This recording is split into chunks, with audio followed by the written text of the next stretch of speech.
Don't know what we did, but we're live. Hello, everybody. Welcome.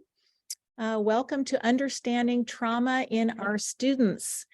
My name is Jody Goodrich. I am a licensed marriage and family therapist in private practice in Brea. I am the former mental health coordinator for the Fulton School District and have been just so overjoyed to be able to continue to work with Fullerton regarding all things mental health. And I also currently supervise the pre-licensed mental health associates who are assigned to all of our campuses across the Fullerton School District.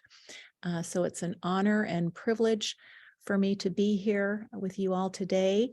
Hopefully some of you caught my Taking Care of My Whole Me session prior to this one, which is so important, particularly considering the difficulty of our jobs and the difficulty that dealing with students with trauma presents to us, right? No fault of their own, and we'll absolutely dive deeply into that and understand that being able to support these students who are suffering is vitally important, and we're going to be able to do that hopefully better once we get some more information.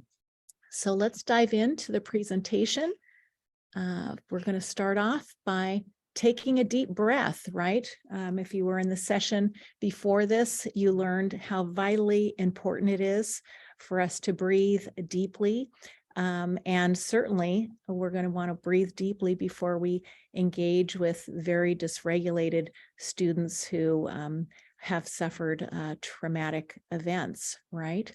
But for now, we're just going to take a deep breath in, let that out, and review our agenda for the presentation. So today we're going to talk about what is trauma, because there's a lot of unknowns about what actually constitutes trauma. We're also going to talk about what trauma looks like in our student population. And then finally, we're going to review some of the things that we can do to support our students who have suffered trauma and been exposed to traumatic events. So first, we're going to just get into the technicality of what actually is trauma.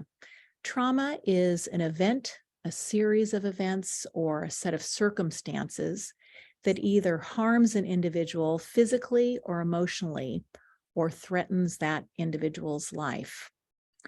And I'm going to give us a little list of some of those things that are commonly associated with a traumatic event for specifically a child or anyone. Abuse at the top of the list always for trauma. Neglect. Anyone using or abusing substances in the household. Violence in the household. Separation, divorce, incarceration, death, certainly. Any mental illness in the household. These are at the top of the list of traumatic events. Other events include bullying, homelessness, discrimination, anyone suffering a serious illness, and of course, natural disasters and wars. These would all constitute what we consider a traumatic event, or as is commonly called, an adverse childhood experience, right? The sad truth is that many of our students in our school district have suffered one or more of these traumas, right? We have students in our district who can check many of these boxes, unfortunately, right? So it's so important that we recognize the unique needs for these students who have really suffered a lot. Well, unfortunately, there's a new traumatic event that everyone can add to this list, right? All of us and all of our students have now experienced a global pandemic, which would absolutely fall under this list of adverse childhood experiences or traumatic events, right? All of the students were exposed to this. And many of the students who were already exposed to traumatic events prior to the pandemic added this to their plate, right? So something to consider when we're thinking about trauma is that trauma doesn't affect everyone similarly. Not all of these events are going to affect children the same way, right?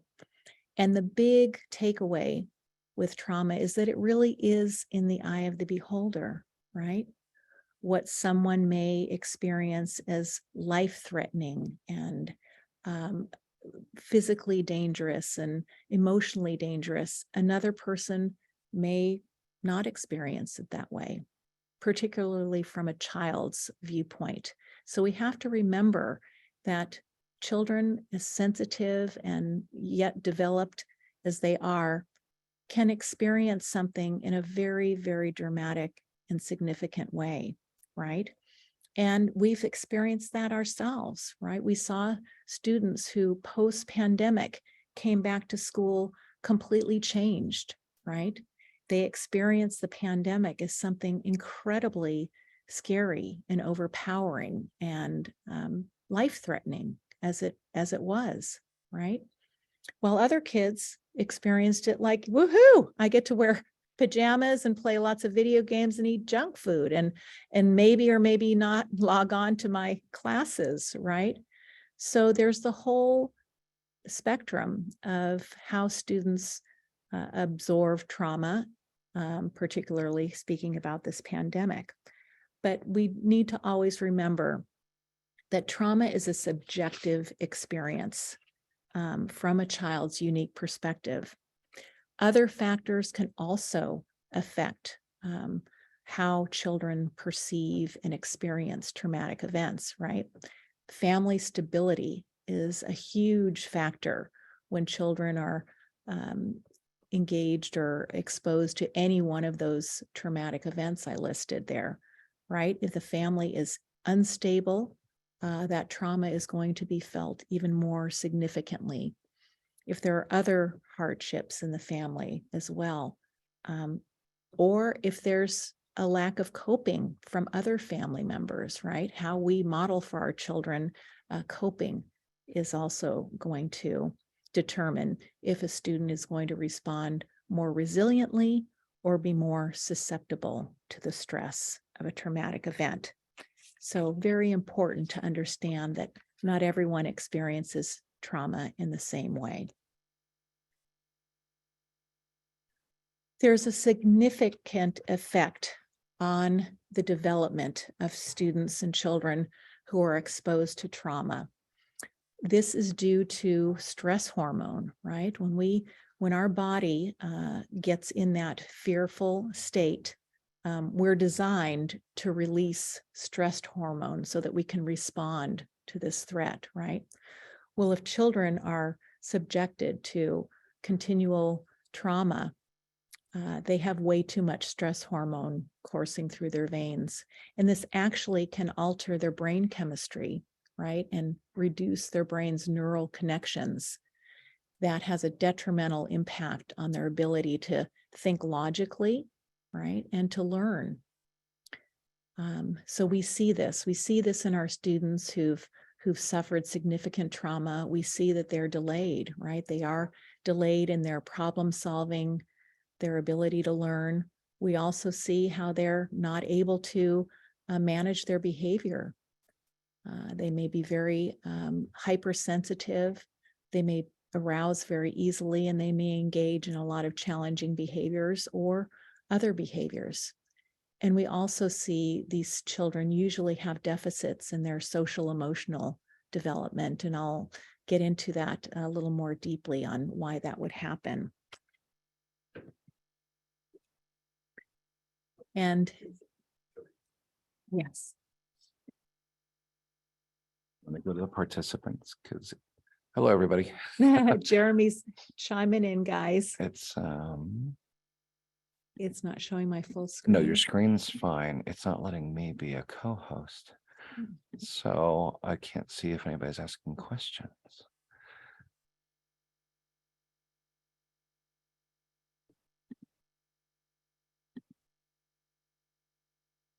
Okay, that. Should have done it. Let's see.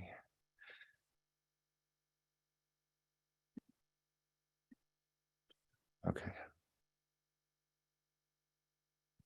And then see if that Look works. and see. Maybe good time for a little square breathing, guys, if you learned that last session. I'll wait for Jeremy's thumbs up. See if he can see your chat, if any of you have any questions. That's important.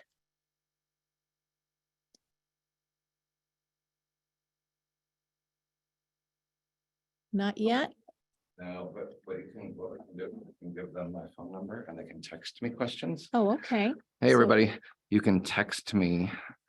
We're gonna put it in the chat. It's 714-321-2261. So if you have questions for Jody during the presentation, just text them straight to me and I will let her know. What customer service? Love it. And then let's go into participants and just allow me to talk. Okay. There we go. Okay. Perfect. You can right. close that. Okay, great. All right. Thank you so much, Jeremy. Okay, so let's get back to this really compelling slide here with the two pyramids on it. We're all familiar with pyramids, right? Think about that food pyramid where it tells you what you should have the most of and what you should have the least of, right? I think our old pyramid was like grains and breads and things at the bottom and fat up at the top, and now things have changed. But anyway, these two pyramids are going to do a great job at illustrating the resources required for typical brain development and the difference in the expenditure of those resources between a typically developing child and a child who has experienced trauma, right? So in the first upside down pyramid of the typical development, we see the survival layer there. Typically developing children who have not experienced a life-threatening traumatic event aren't concerned about survival, right? They're not hypervigilant. They're not looking for what's dangerous. They're not figuring out a safety route. So they're expending very little bit of their brain development on the task of survival. By contrast, our kiddos who've had a life-threatening event or been subjected to trauma are spending most of their developmental resources figuring out how to survive, right? We see this in a lot of our kids that are just hyper-vigilant, they're acting out, they're eloping, they're not feeling safe. And so most of their resources are devoted to survival mode. On the second layer, regulation, that's our emotional regulation, our ability to sit calmly in class, to, do what we're told, to follow the rules, to regulate ourselves, right? That's what we need, self-regulation, in order to be a student and be ready to go to school. We see the typical development, kids don't have to spend a lot of time doing that. They're just regulated. It's coming naturally to them, right? They don't have to work really hard at that. They have the resource to do that. Children who've experienced trauma have to expend so much energy trying to regulate themselves, right? They're feeling so out of sorts and so escalated at times that they have to devote so much of their developmental energy to regulation. On the first upside down pyramid of typical development, we see the social emotional layer. We see that's a big layer, which means those students that are typically developing have a lot of resources to devote to making friends, to participating in groups, to sharing, getting along, give and take, right? They're open to all of those experiences, right? Because they have a lot of resource to devote to that. Whereas the child who's experienced developmental trauma doesn't have much resource to devote to socializing and to being engaged properly in groups, right? They're spending so much time trying to be safe and trying to help themselves feel normal in their setting that they they don't have time or energy to be appropriate playmates or participants. And lastly, in the typical developing upside down pyramid, we see all of that energy and resource is available to thinking, reasoning, and problem solving, which is essential to learning, right? Our kids who are typically developing, who haven't experienced trauma, can just be wide open to anything that's being taught to them. Whereas our unfortunate group of kids that have experienced trauma have so little resource left over at the top of their pyramid there to devote to learning that they're simply, in many cases, unable to. All of those other things, surviving, regulating, trying to be okay with their peers, that's taken up the majority of their resource. And so they're left with very little for learning. This is very important for us to understand because we treat these children like they're going to be able to learn like all the other students in the classroom. But unless they have those bottom layers taken care of, unless they're able to feel safe and able to feel regulated, there's no way that they have the resources to be open to socializing and learning.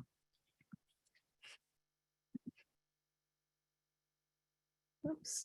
So we know when children have suffered trauma because we usually see it. And I'll get into another slide later. If we don't see it, there's another way that we can figure it out. But usually we see trauma because it ends up showing up as some sort of behavior, usually a behavior that is inappropriate, right? And this behavior happens because children who have experienced trauma end up being very hypervigilant, right? When a traumatic event happens, students and children aren't able to process that logically, right? Our brain is designed to shut that logic and reasoning off when we're faced with a traumatic event because we need to be able to act. Our body has to mobilize resources so that we can respond to the event. So usually children will just have a body memory of their traumatic event. And at any given time, on any given day, based on anything at all, sometimes this can trigger a student to recall that bodily memory and perceive whatever is happening as a threat, right? This can be simply that the teacher maybe looks at a child disappointingly when they've done something wrong, right? Because maybe they have an abusive experience with, and that look makes them think something bad is going to happen to them. Maybe someone doesn't call on them to answer the question, and students who've been neglected might feel, wow, once again, I'm invisible. Or maybe a peer bumps into a student and they feel, physical aggression that they've endured. So in any event, at any time, students who've suffered trauma can be triggered, right? It's not behaving because they want to, it's behaving because their body is compelling them to, and actually their body was designed for them to do this in the face of a threat. So what we see is a lot of times children will use acting out behavior, right? And this is because they are responding with the fight mode that our brain was designed to launch us into, right? So our brain was designed when someone comes to steal our child or our dog or to harm us physically, that our adrenaline will surge through our veins, our heart rate will increase, our blood pressure will increase, our muscles will tense. So we'll be able to fight off the enemy, right? Well, sometimes our children, our students will perceive something to be needing to fight against, right? And so that same brain mechanism will kick in for them, and they'll be launched into that fight response, right? It's a survival mechanism. Other students we see, they refuse to do work, they throw things or run out of the classroom, right? This we would consider a flight mode response, right? Again, the brain is designed, if we can't fight it, we need to run away from it. So we see a lot of children relying on eloping or refusing, right? These children may have been exposed to something where they felt trapped. They couldn't get away. It was unbearable. And their survival instinct in the face of a perceived threat is saying, I have to get out of here, right? And so they elope. Other students might completely shut down when faced with a perceived threat, right? We see this a lot. Some of our kids might just flop down, or they just may go into a sort of a trance, right? And this is because our body is designed to do this, right? If we can't fight it, if there's no escape route to flee from it, our body is designed to just bring everything to a halt, right? Our heart rate slows, our pulse slows, our blood pressure goes down, our brain fogs over, and we just sort of wait for the threat to pass, or we numb ourselves so that whatever happens won't be felt as strongly.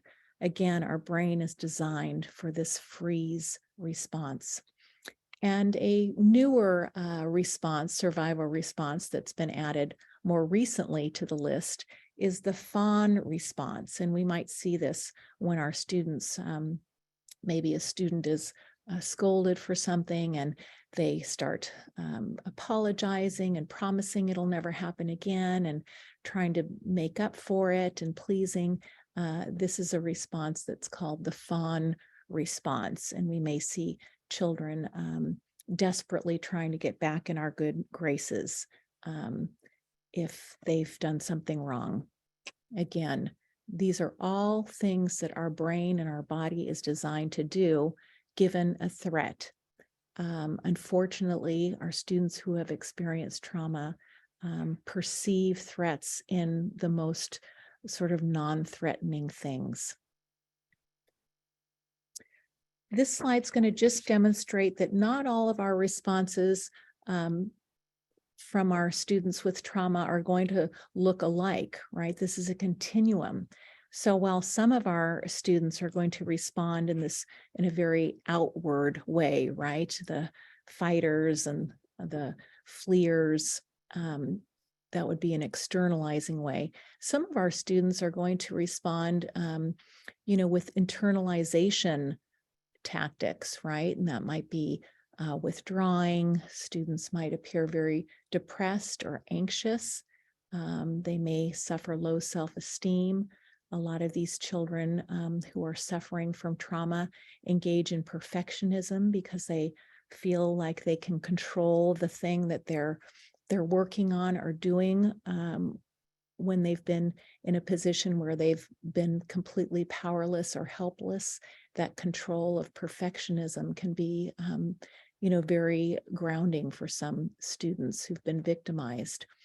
And then again, we're going to go on the other side, and we see all of the externalizing behaviors: aggression, tantrums, disruptions, noncompliance, and impulsive. It's important to recognize that, right, there's not one size fits all. Not all students are going to exhibit the same behaviors. But I'm very happy to announce that even those students that aren't showing real outward externalizing behaviors, we have a tool by which we can identify those students as well and provide support. We have a tool that our teachers use twice a year. They do a social skills rating inventory on all of our students. And that rating scale helps us identify students who have internalizing issues and externalizing issues.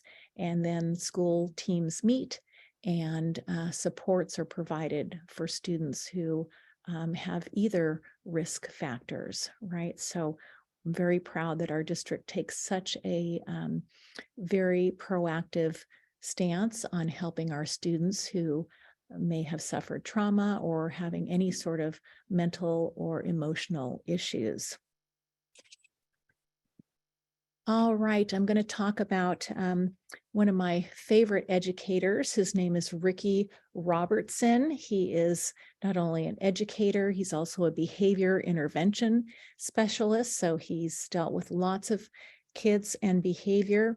And he goes around and coaches educators and school districts on how they can adopt a relationship-based practice for helping students with behavior, or students who have suffered trauma, or how he terms it, adverse childhood experiences. He's the author of this wonderful guide called Building Resilience in Students Impacted by Adverse Childhood Experiences. And I'm going to focus really on some of his principles for the remainder of the presentation. Ricky really brings to mind that communication is really what behavior is. It's a form of communication, and the communication that our traumatized students are telling us is that they're communicating a fundamental need for safety, belonging, and feeling valued within healthy, protective relationships, right? So we're going to dive into these three things that our students with trauma are communicating to us: safety, belonging, and feeling valued, and how that really is the way that we address and respond to and support students who have suffered trauma. So when we think about creating safety, we need to really just not only focus on physical safety, and I think that's one of the things as educators that we might do sometimes, is realize, wow, we're just thinking about physical safety. And if we're doing that, we're really undermining the experience of a student who's suffered trauma, because we'll think to ourselves, wow, they're in school, they're in class, they've got, a lunch here, they've got everything they need. Why would a student not feel physically safe, right? And there certainly is logic to that, but physical safety is not the only thing that a student needs who's been traumatized. And the next sort of pillar of safety would be intellectual safety. Intellectual safety is going to enable us to help students who may not be able to access the work, right? So if we're thinking, okay, well, this student's safe, they've got all the safety they need here, let me give them the math worksheet that every other student in the class is working on. Again, if this student has had consistent trauma, their brain is not in a position to absorb that work. So creating some opportunities for assistance or peer sharing or things like that are going to be very important to making sure the student feels intellectually safe in their learning environment. Another pillar of safety that we often forget is emotional safety, right? When these students are feeling triggered at any given point of their day, can they be met with an empathic and caring person? Is there a safe place for them to go with whatever very big feelings they're having, right? If there's no place to go, and if they're not going to be met with caring and understanding, that's not an emotionally safe place for the student to be. And then the fourth pillar of safety would be social safety. Are these students being treated kindly in their educational setting, right? A lot of these students that have difficulty with their emotional regulations are often targeted by other students, right? Because they're having so many challenges, other students might target them to bully them or be unkind. And so we have to ensure that however we interact with these students on the bus, in our classrooms, in our offices, wherever you encounter the students, that we're ensuring that we don't allow any other students to be unkind and harmful to them, right? So these are the pillars of safety that we really have to be able to be mindful of when we're supporting students who've suffered trauma. The next on the list that is absolutely essential to helping support students with trauma is facilitating belonging, right? As we've talked about, these students have a really tough time of it. They have a hard time, you know, being calm, being regulated, and engaging in normal social activities. So we really have to embrace them and put in some effort into helping them feel a part of, right? Because maybe they felt very alienated in the setting where they've endured trauma. I'm so happy that our district is absolutely committed to diversity, equity, and inclusion, not only in the classroom, but for all of our staff as well. And so we have to make sure when we have students who suffer trauma that we include them and they feel that they are embraced and celebrated, that their culture is represented in the classroom. And as I mentioned, celebrated, that if they're dealing with any sort of gender identity, that there's absolutely support for those students, that there's understanding and caring around that. If students are second language learners, that we help support them linguistically and embrace their language difference. And also, of course, ability levels. We need to ensure that students who have different abilities are supported and championed throughout their school and in their classrooms, right? So that's a wonderful way to facilitate belonging. The second point is a big one, because for so many of us, we've always thought that students and children were just attention seeking, right? And yes, it often looks like that. And as a school psychologist, I can't tell you how many times I thought that, oh, they're just seeking attention, right? Well, these students with trauma are really seeking connection. And I think that can be applied to any student who we may have thought was just seeking attention. They're really looking for someone to see them and acknowledge them and connect to them, right? As we mentioned on those brain pyramids, right? Social skills, connection, that doesn't come easy for them. So we need to connect to them, right? So that behavior, even though it might be, a very unloving behavior, right? Someone said, I think it's Russell Barkley, who specializes in ADHD, says the children who need the most love go about asking for it in the most unloving ways, right? And so we see that. We see these kids that, push us away with their behavior when they desperately need to connect to us. So let's change that mindset from attention seeking to connection seeking, and really make a point when students are in our office, our bus, anywhere we encounter students, to just take time to connect to them, right? Make them feel that they belong. Because belonging really is the foundation for developing empathy and self-regulation. So the more we model connection, the more we pull kids close to us and facilitate that belonging, the more we'll be teaching them how to be empathic and how to regulate their emotions. Another great little phrase is, the more we connect, the less we correct, right? So I love that Ricky Robertson put that in his guide, is that connection is key to helping students become empathic and regulated individuals. The last pillar of helping students with trauma is to help them feel valued, right? So as we know, as we've seen, safety comes first, right? If students don't feel safe along those 4 pillars, then there's very little else we can do, because they expend so much of their energy trying to feel safe.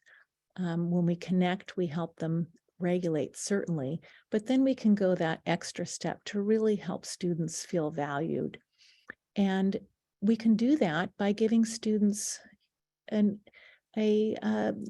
opportunity to contribute, right? Contribute to their learning, contribute to their daily tasks, right? We can give students a voice and give them a choice. I know we often just say, you know, you're going to do this, this, this, this. And for a student who's undergone trauma, again, they felt very powerless. Being in a victim's role is a very powerless and helpless place to be. And so the more we can empower students to say, well, I think I'd rather do the math worksheet rather than the spelling or whatever it is, the more we're going to help them feel valued, right? And empower them. And that's the second point. We want to empower rather than enable. And I see this a lot. A lot of these students, unfortunately, because they are so dysregulated and hypervigilant on staying safe and trying to be able to maintain themselves at school, they're in trouble all the time, right? Their behavior is just very inconvenient to so many of those that are working with them. And so they unfortunately get sent to the office too much. They get excluded from activities too much. And this is really a way that we give up on these students, right? We're enabling them to just not reach their full potential, right? So rather than enabling and excluding students, we need to empower them and say, yeah, I can see you're really having a hard time. I think why don't we go over here and take a little break, and then I'll help you with that work that you just ripped up and threw across the room. Or, I'll help you in the bus. When you sit quietly, we can take a deep breath together. Or I can help you in the office when you're, tearing everything up, because I know you can do better. And so I'm going to sit here with you and help you, right? It's a lot easier said than done. But it's important that we don't exclude children and give up on them, right? Because that's the furthest thing from empowering them. The last point is that understanding that feeling valued is connected to the development of motivation and resilience.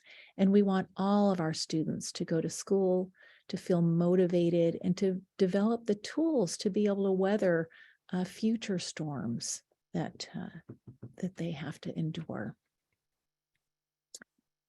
So to recap, the safety, belonging, and feeling valued theory that is so important.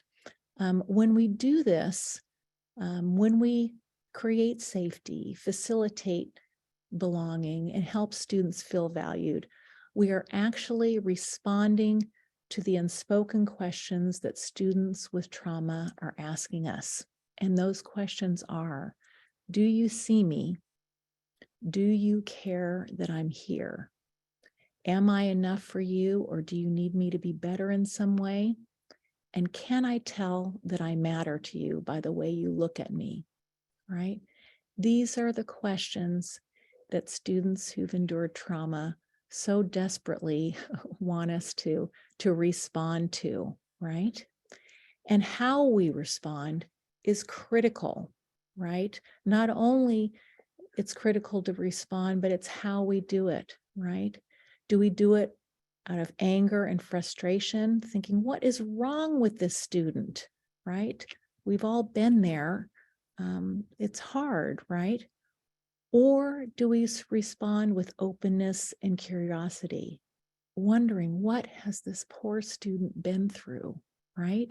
What does this student need in order to feel safe and to reach their full potential? So this is as vitally important as it is to our response, is how we actually respond to these students. I love this little quote. It says, and if those children are unresponsive, maybe you can't teach them yet, but you can love them. And if you love them today, maybe you can teach them tomorrow. And that's really what this is about, is understanding that these students who've suffered have pretty unique needs. which means teaching, learning may not be possible, right? But what we can do is support them and care about them and love them. And hopefully through those steps of creating safety, belonging, and helping them feel valued, they will open themselves and regulate themselves and become available for learning. I'm so proud of our district to have such a robust mental health team that can support our students with trauma and all of our students who are suffering and having mental health issues. We have 42 plus, I would say right now it's maybe 45 plus mental health professionals throughout our district. We have licensed therapists. We have credentialed school psychologists and school counselors. We have pre-licensed registered associates, a wonderful school social worker, and that number is growing every year.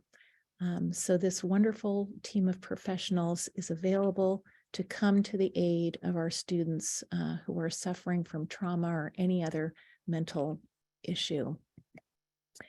We have, last year, we saw over 1,000 students in counseling sessions on our school campuses. And those 1,017 students, there were a total of 11,000, over 11,000 counseling sessions performed. And I'm sure this year that number will grow even more. But we have a wonderful, highly trained team to come to the aid of all of our students who are in need. But students with trauma present a very specific need that school-based counseling alone is not enough for. These students will need intensive therapy to help them really work through those difficult issues that can't be addressed at school, right? Because if a student's suffered trauma, our school-based counseling can't take a student into that sort of very sensitive times of their issue and then expect them to go back to class to learn. School-based counseling is for coping skills and things that they can use in the moment, but for any deeper issue, we refer these students out for intensive counseling through our wonderful partner called Care Solace that the Fullerton School District contracts with. Care Solace is a linking organization, so any one of our Fullerton families, any one of our Fullerton staff, or their families is able to contact Care Solace, and they will do all the legwork for our families or staff and their family members to link them to an available counseling professional that can provide more intensive treatment outside of school. So we're very fortunate to have them as our partners, and we're very fortunate to be able to come to the need and aid of all of our students suffering from trauma. Thank you so much, everyone, for joining me. I'm going to end my presentation here if anyone has questions.